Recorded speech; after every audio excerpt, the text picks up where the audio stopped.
Hi everyone, it's me Darlene. I am here with an update about Joe's insurance situation, health insurance, and what we've been going through with that. And then I have a little story of his dream last night. We'll end on that note. I don't know how much I've talked about this on videos. I talk about it a lot in my daily chats for my patrons and YouTube members. So I'm just going to try to give you a brief rundown as to what has been going on. Joe applied for what I thought was disability about 2 years ago. I have since learned and do remember, now that Joe refreshed my memory, that it's not actually disability he applied for, it's SSI, Social Security Income, and I sometimes see it called Social Security Insurance. That's a whole different ball game, and I actually think that's a better option for him because he would get Medicaid and he needs that now. About a year ago, one of my patrons gave me a heads up and said, if you feel like things aren't moving along or you're not getting updates or whatever for the disability, because I'd been calling it disability all that time, you can contact your senator's office. And I did that, and I learned that it's right here in Hernando, and the woman was helpful. And at the time, I hadn't heard anything for several months, so I started to hear back. Steps seemed to be moving along, sending him to appointments and things like that. But at one point, he even lost his caseworker, and that caseworker wasn't replaced by anyone for months. So it's like, my God. So I was, glad that I had reached out and that I got a reply from, she called me, the woman here in Hernando from the senator's office, and was very nice, but I wasn't hopeful that I was going to be getting much help. And when I say I, obviously I'm talking about Joe, but I'm the one that's handling all this stuff. And Joe had insurance, Cigna. He's had that for a couple of years. That's another whole story, and I am going to have to look into that, but right now my concern is his meds. So we're working on that, and like I said, I'm jumping around here, but you need to know some of the backstories so this can all make sense. He got a phone call from someone, and I just am stupid when it comes to healthcare marketplace, especially. That's who called him, and I thought it was somebody from Marketplace, but it ended up being a broker, and he got Joe set up for health care, and I was just really thrilled that he had insurance. At first it was free for a while, and then something changed, and then he ended up having to start paying, but it was still very, very inexpensive. It was like $40 for 3 months. That was probably for almost a year, that way. And then, how did this come about? Oh yeah, so it's hard though, because of the type of insurance he has. It's hard to get anyone outside of Mississippi, and even inside Mississippi, some of them would not take that insurance. I was looking for a podiatrist for him in forever, and I finally got one who was in Mississippi, and we made an appointment. When we got to that appointment, this is maybe, 3 or 4 weeks ago, I asked her about the copay, and I had just printed out his insurance card without looking at it. I didn't know anything had changed, but I thought I'm just going to print it out and just give it to them. And she looks at the printout of his card and she says, $80. I said, $80? He's never paid $80 for a copay. I was expecting it to be $5 or $10, since it was a specialty, a podiatrist, and I didn't know if it was going to be $10 or $5. That would have been no problem. But 80 was a problem, not just because of paying 80, but what changed. So I told him, we can't do this. Oh, and she said, and his copay his deductible hasn't been met. And I was like, I have no clue what you're talking about, but we're going to have to cancel this, and I have to go home and look at his insurance. So when I got home, I looked up his Cigna insurance, and I noticed that they were charging him $980 something for 1 month as his premium. So I get on the phone with them and come to find out, apparently, the broker put in false information on Joe's behalf. And I feel bad because I didn't really trust that he was talking to the right person, but I was like, look, I'm going to let him just handle this. I feel like I should have stepped in, and, I don't know. So I'm very worried about all that. I'm worried that he will end up having to repay back a lot of shit, but I can't make that the initial worry because he immediately got canceled when I told them, I don't know what you've got for information, but I never filled anything out. And she's like, looks like it was a broker. She goes, never do business with a broker. Always call us. And I did go through several steps to try to find out what was going on, but the final thing was, we're canceling this policy immediately. And I said, all right. And now I know he cannot get his bipolar meds. He goes to a clinic in Memphis, and they can handle his meds. Thank goodness they, handle the insulin and other things. But they will not touch any kind of psychiatric meds. Anything for bipolar, things like that. They can't prescribe that.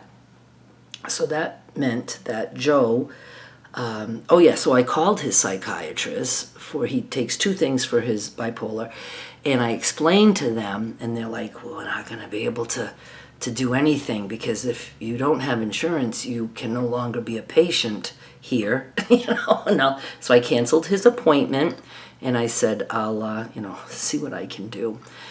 And so I knew now that we were going to be losing that. And then I remembered that he had gotten sample packets. Each packet was 1 week, but it was a lower dose than he was on now. And that's when he got out of treatment. They gave him that because at the time they weren't going to continue. He had to see a psychiatrist on his own. So I have those samples, and I looked right away, and I thought, if I give him a lower dose, we can make this last maybe 3 weeks. And I thought that'll buy us some time to try to find help. I went through all different kinds of steps. Oh, in case you're wondering, let me give you the exact amount. Hang on.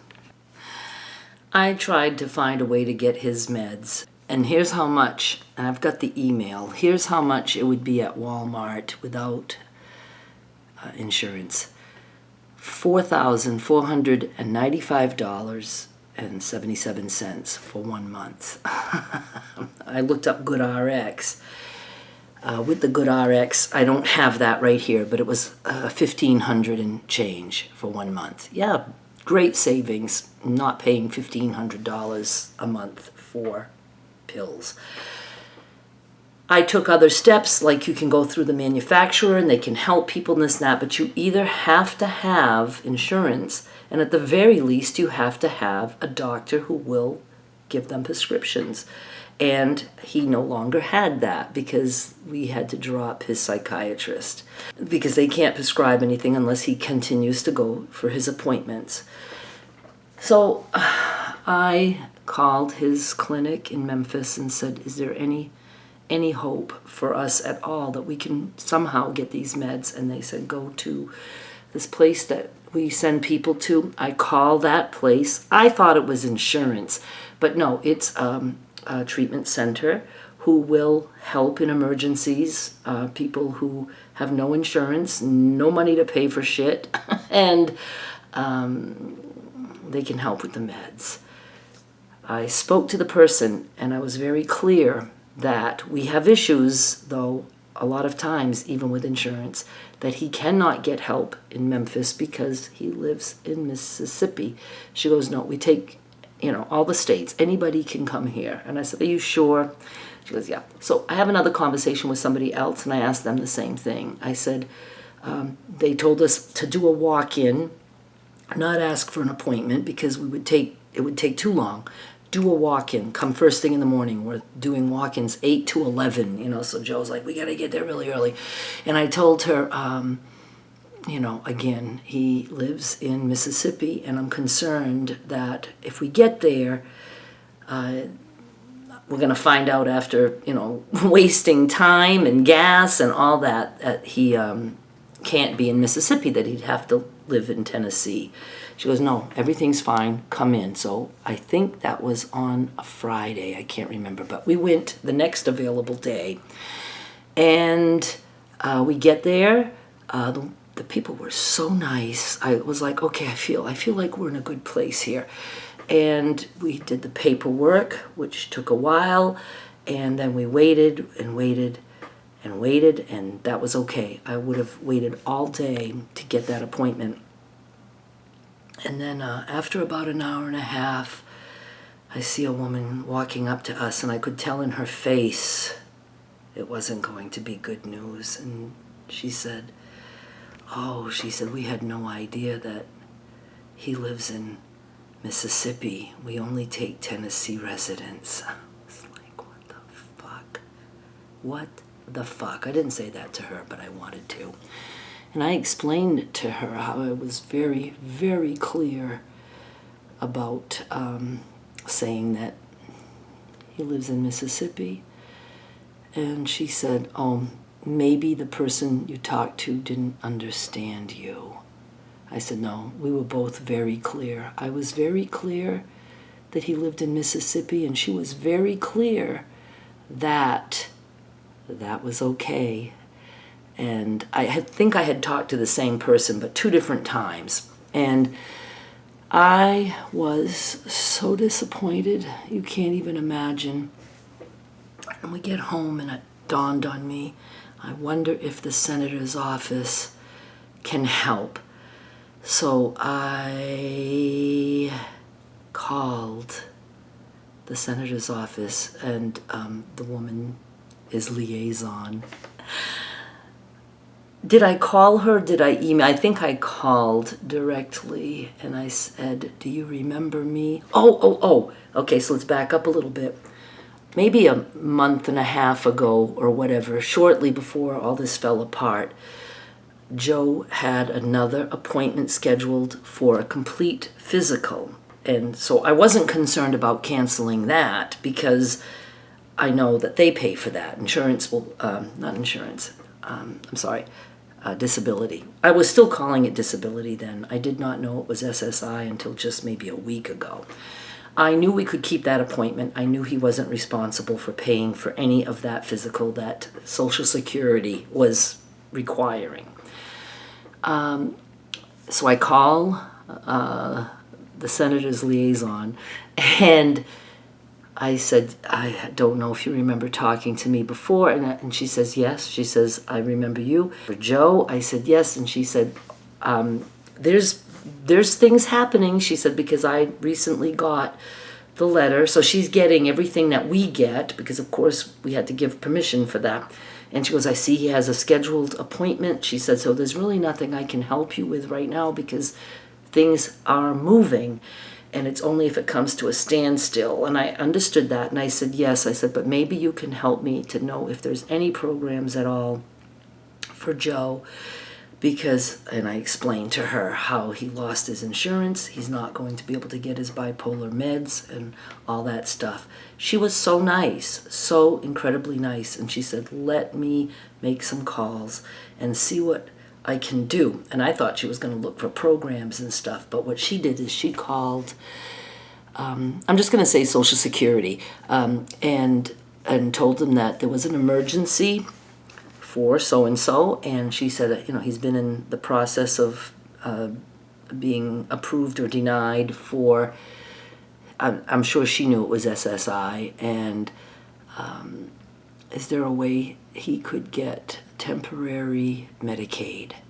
I know that's what she said, because when she called me back the next day and said, I have good news, it seems like he is going to be able to get temporary Medicaid starting like almost immediately, so you will at least be able to get his meds.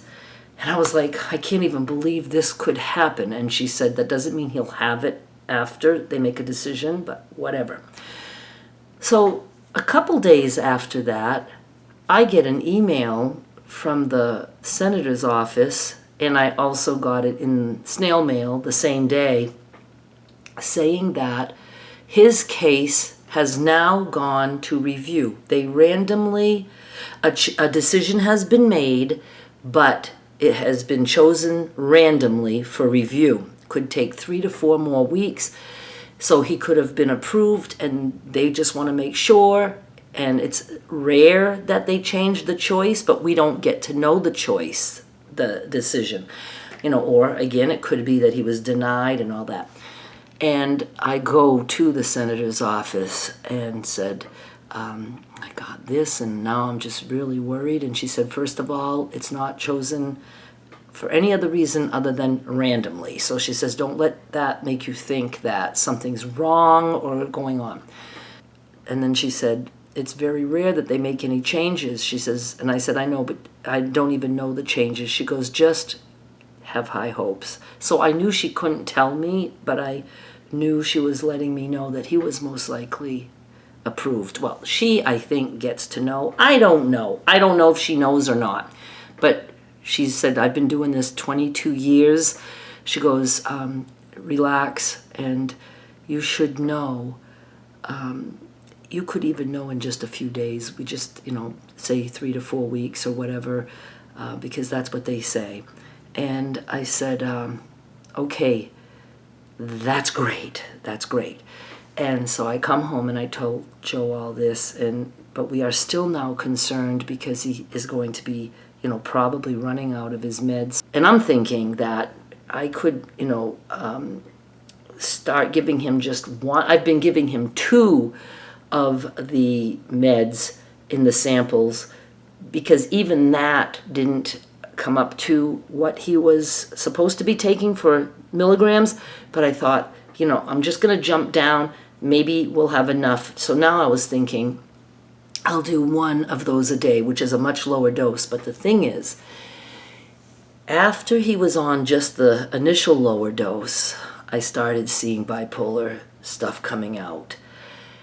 And then after the second week, because he was 2 whole weeks at the lower dose, I was like, oh, this is going to be a problem. And I'll, try to tell you a little bit about that in another video. But now I'm telling myself, if we don't get to know, I'm going to have to go down to even just the single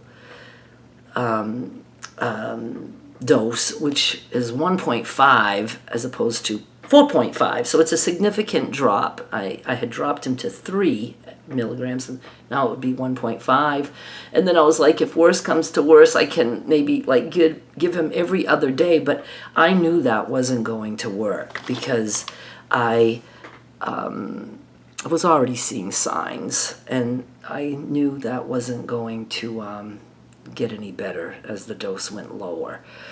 Now, did I mention that to her? I don't remember. No, because she was leaving in the senator's office. She was leaving that afternoon, and she's going to be gone. That was just Friday, this past Friday. This is Sunday. She was going to be gone all this coming week, and then she said she'll be back in the office if I have questions or whatever. So I don't know if she has anything to do with this or not, but we get a call from Social Security. That was on Friday also, and after I was back from the office and from the senator's office, and she, this woman, starts telling, I have the speaker on, and I tell them, look, I have to be here to listen because Joe has no memory. Short-term memory is shot for him because he has brain atrophy. Look it up. It means his brain is shrinking, or at least has shrunk significantly, either because of his diabetes. It could go way back to his heroin days, or it could be something continuing, and he needs to see his a neurologist, but we can't right now. He was scheduled, and we can't do that. He has to have another brain scan. This is what we were told. the review that was supposed to take, could be a few days, could be 3 to 4 weeks, is going to be a lengthy process. 5 to 6 months. My heart sank,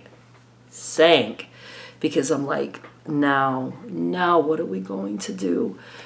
And his treatment center that he went to, they won't touch him without insurance. And so I'm like, but then she goes on to say, because it's going to be so lengthy, we are going to approve him starting tomorrow for Medicaid temporarily for, I think she said 5 months.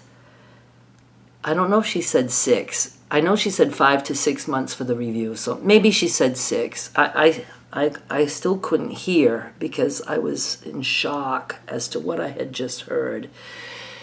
And then she said, we are also going to start sending him an SSI check, again, 5 or 6 months for a short period of time. And she immediately followed that up with, if he is denied, he does not have to pay that back.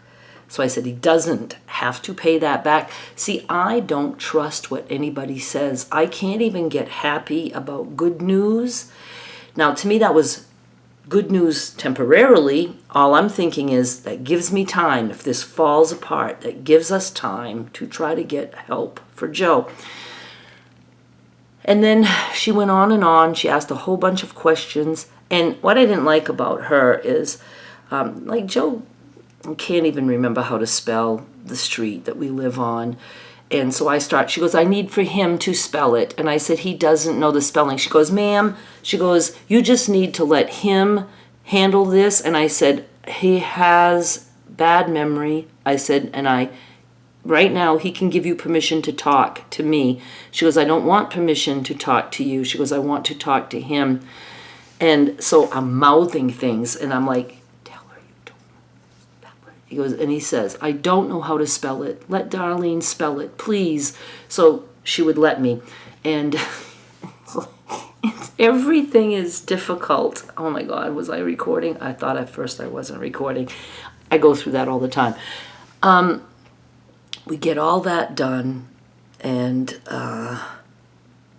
I almost like, I've been nervous. It's like I collapsed after that because I felt like I could not be happy because I'm convinced that's all going to fall apart. And that was just Friday. Today's Sunday. I felt like I had been beaten up on Saturday. Part of that is like, because I have been so stressed over this, so worried. And I needed to just, I don't know. It's the weirdest feeling. And I was like, why am I not happy? And then, oh yeah, because I've been told a lot of things. I can't even get a fucking treatment center to be telling me, no, you can't come here because he's in Tennessee. So I'm sorry. But no, telling me I can go. Again, you go, take him. He's good. Only to find out he can't. I expect things like that to happen now, and it's not negative thinking, it's reality, it's realistic. It's realistic thinking. Hang on. He sleeps around the clock, and he said something and I didn't understand. I just went up to his bed, and all he said was, are you okay? And I said, yes. He goes, just want to make sure you're okay. And I was like, well, that's sweet. So, yeah, it's hard to describe the roller coaster that not only I go through. I mean, I can only speak for myself, but it was awful. And today I woke up and I was like, oh, headache and all this stuff. But then when I got up today, things changed. I don't know. I guess I just had enough healing period. And I'm just going to be hopeful. Tomorrow we have to go to Social Security for him to give his routing number for the bank. And anyway, so today And Joe never seems to worry about anything. And I always say, how is it that you're always so calm and that you don't worry? And he's like, well, there's, really nothing I can do about things. He goes, and I do worry at times. And today is like the first time he's ever said anything. I check on him constantly. I check on his blood sugars and all that stuff, make sure he's okay. And I woke him up and I'm like, I can tell a lot just by how he talks. And I said, you okay? And he says, I'm so worried. I said, you are worried? And I said, about what? And he said, I don't know now what the woman said on the phone. He said, I can't remember if she said I had to pay that back. He says, I think she said I have to pay all that back if I'm denied. And I said, no, I heard her clear as day. You do not have to pay that back. And I almost wanted to follow up with, but you know how things go, but I didn't. I wanted him to rest easy. And how could they expect somebody to pay that back? That would be ridiculous. They can't say, well, we're going to give him this money, but we'll just try to get it back after. He would have to just leave it in the bank and not touch it, worried that he'd have to pay it back. So, and he said, you heard her say that? I said, yes. And he said, okay. He says, that makes me feel better. He says, but I'm still going to worry until tomorrow. I was like, okay, now that's normal, Joe. You're acting normal because I'm still worried too until we get the routing number and all that. And I'm going to ask them again there tomorrow. Are you sure we don't have to pay this fucking shit back? I mean, it's like, good God. It's crazy. So that's where we stand tomorrow, routing number. And ask again, like, what do we need? So I can start making appointments. I need to make an appointment immediately with his psychiatrist so we don't run out of meds. And I think she had given him a 3 months supply because he sees her every 3 months, but it's only 1 month at a time. And even if he has a refill available, we can't refill it because we don't have $4,500 for that, or $1,500 at best. So I need to make sure his Medicaid, I might have said Medicare in there because I'm dealing with that on my end. Oh my God. I don't know. I want to make sure his Medicaid has kicked in, and but we're going to get through this somehow. So here is Joe's little dream last night. Let's end on a funny note. I thought it was funny because I was like, where does he get this shit? But before I tell you that, again, a little bit of context. So when Joe starts to have, bipolar issues, one of the things is that he gets paranoid. That's very common, I have learned. One of the things he's paranoid about is that he has it in his head that I'm seeing somebody, I have a man in the closet, and I'm like, check. And he won't check because it's like he knows that's probably not true. But in his head, he knows there's a man in my closet. I'm hiding that man because that's the man I'm cheating on him with. So he doesn't actually check. So it's things like that. And so in his dream last night, he's asleep. I have headphones on. I hear him say something, but I don't understand what. Take my headphones off. What did you say? Are you seeing your ex? Now, I immediately think that he is concerned, even in his dream, and that it's the bipolar talking. So I said, no, honey, I'm not seeing my ex. I'm not seeing anybody. You don't have to worry about that. I will not be cheating on you. Don't worry about any of that. You just sleep. And he said, no, are you seeing your ex? And I said, what ex?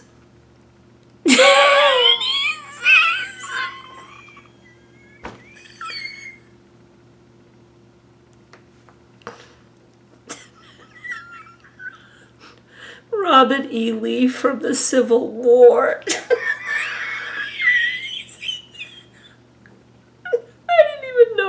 He wouldn't know anything about the Civil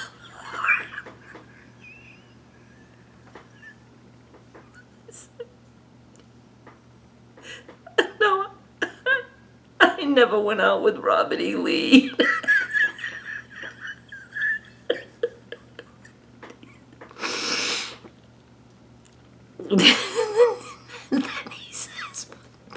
came in. He came in and he walked through this room and he's in the kitchen now. And I said, oh, nobody's in the kitchen. Not Robert E. Lee. He's not my ex. So today I asked him about it, if he remembered that, and he didn't remember saying to me, asking me, are you seeing your ex? But then he remembered when I said Robert E. Lee that he saw something about Robert E. Lee on TV yesterday.